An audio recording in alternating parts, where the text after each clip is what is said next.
graduates become increasingly desperate and begin to question their college-trained talents.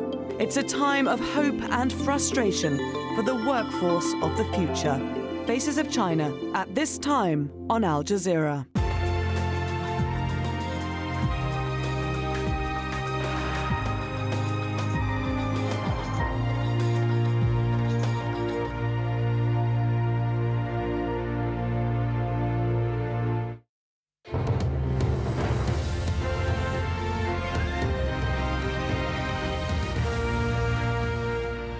Welcome back. A quick reminder of the top stories here on Al Jazeera. Southern Sudan has voted overwhelmingly to split from the north.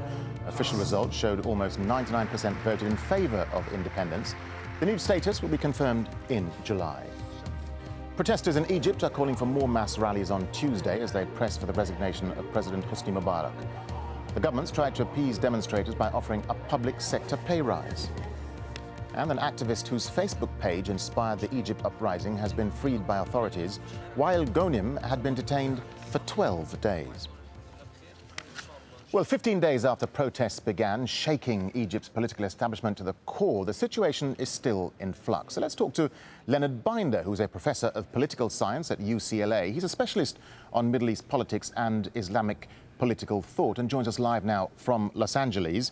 Leonard Binder, Mubarak seems to be playing a rather clever game here. He said he will step down in September. He's also talking to the opposition. He's raised public sector pay by 15%. Do you think Mubarak is in a stronger position now than he was a week ago?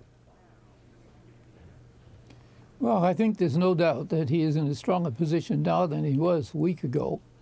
I'm not exactly sure whether we could describe it as being wise choices or the result of a rather happy strategy that was chosen by Mubarak. According to what we understand, his rigidity, his perseverance, his reliance upon carrying through without bowing down, seems to fit this kind of a strategy, just holding out and refusing to go along with the demands that are being made by his opponents. And his opponents, in the meantime, sort of lost some sense of direction and also the excitement of the moment.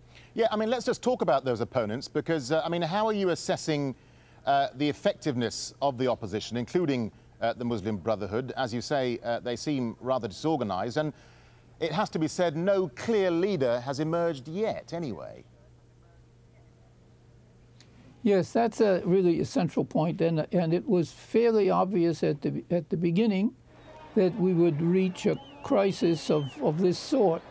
That is to say, all the excitement turns and the romance turns on the social movement aspect.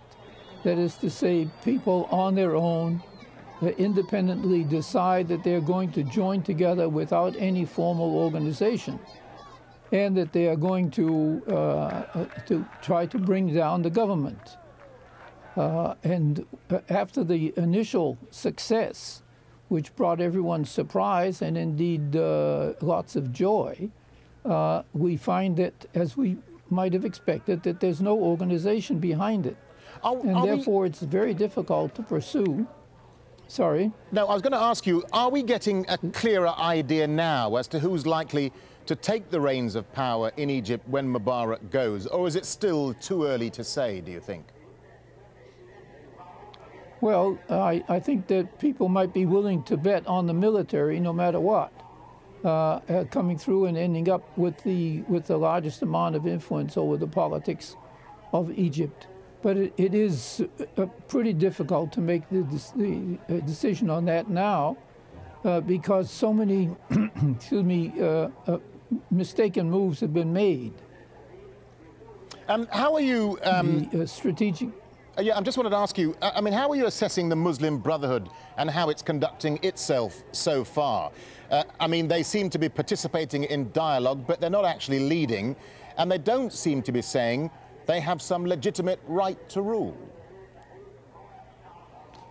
Yeah, the Muslim Brothers surprised me, I guess, to some extent, by the skill with which they have selected a strategy which is most likely to give them the advantage in the long run, regardless of which way the vigorous opponents in the Tahrir Square go, and which way the National Democratic Party surrounding Mubarak will go. Okay, I think that they've shown admirable restraint in their claims that they put out themselves, and they're watching and waiting, but close enough to where the action is that they are likely to be able at the last moment to make their own demands. Okay, Leonard Binder, thank you very much indeed. Now, officials from North and South Korea have come together for the first dialogue between the two countries since September. The meeting will lay the groundwork for higher-level talks, possibly between ministers. Tensions have been high on the Korean peninsula since the South accused the North of sinking its warship and killing 46 sailors last March.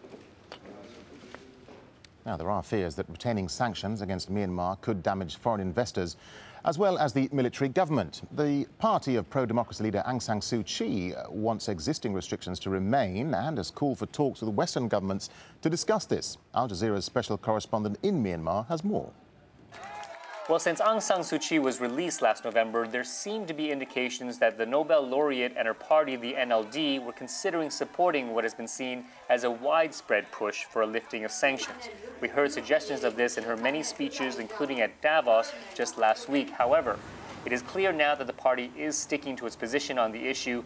It's being seen as a major blow to the other opposition groups that have been calling for sanctions to be lifted. Over the last few weeks, we've spoken to many of these leading opposition voices in the country, and the general consensus among them is that these sanctions have only hurt the poor and done little to curb the lifestyle of the ruling military-backed government. One of the clear examples of this is the capital of Naypyidaw, where military figures run and profit from some of the most luxurious hotels in the country. At the same time, the average per capita income for people here is less than $500 a year. And opposition voices point to this fact and say people are desperate for international factories to come into this country to provide desperately needed jobs.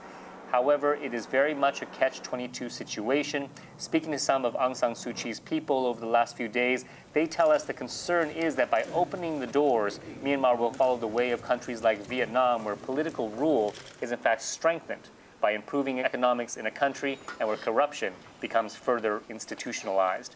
What other opposition groups, apart from the NLD, are calling for is targeted sanctions, more specifically geared towards a ban on such things as the sale of arms, perhaps a freezing of offshore bank accounts.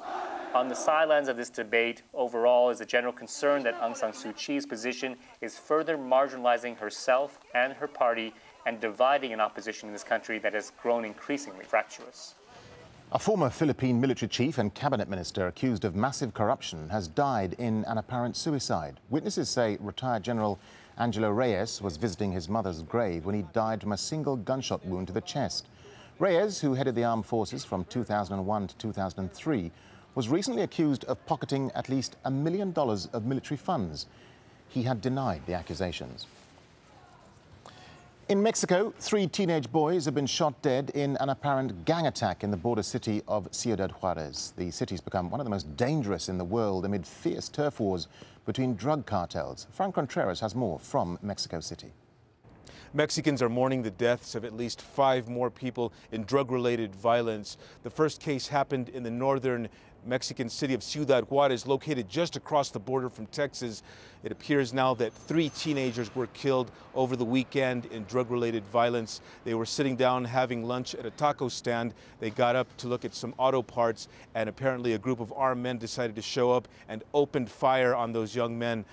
U.S. authorities and U.S. officials, school officials, are now confirming that at least 2 of those teenagers were indeed U.S. citizens. The families say it was a case of mistaken identity.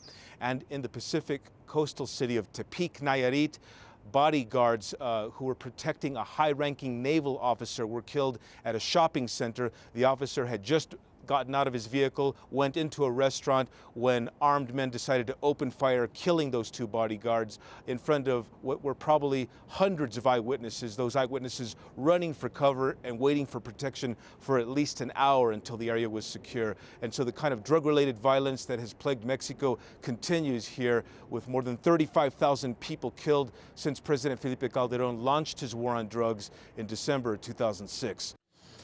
France's foreign minister is facing calls to resign after taking a holiday in Tunisia in late December during the country's uprising. Michelle Alliot-Marie has said she regrets taking the holiday. She's also admitted she used a Tunisian businessman's private jet several times during her stay there, but she's refusing to stand down.